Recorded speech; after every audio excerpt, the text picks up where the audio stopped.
lokacinmu ne in ya zo dole ai da mu zamani riga tafiyan nan za a je da mu in faso gari to waye za ya ja da mu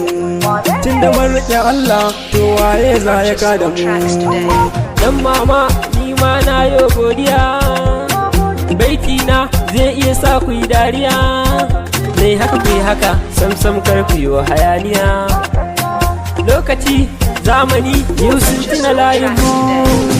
gari zancen mu ake yi da mun fito kallon mu suke yi da ko ina kaunar mu suke yi kaunar mu suke yi yau godiya ta nake ga ku maza da mata nace da ku ɗan zamani wanya da ku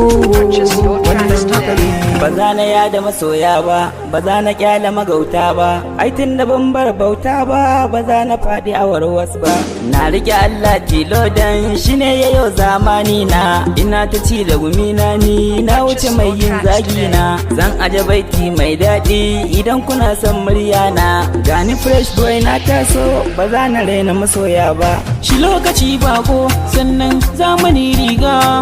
muna kiɗan ganga mata su ko suna yanga da mun fito zuga muke ja mu kore in burga a yanzu ma ga mu muna yi ana ta nunawa muna ta rerawa waƙar ana ta yaɗawa ga lafazi alias ga ɗan mama yake da fresh boy yau dai ta ya haɗawa lokacinmu ne wannan ai zamaninmu ne lokacinmu ne nan ai zamaninmu ne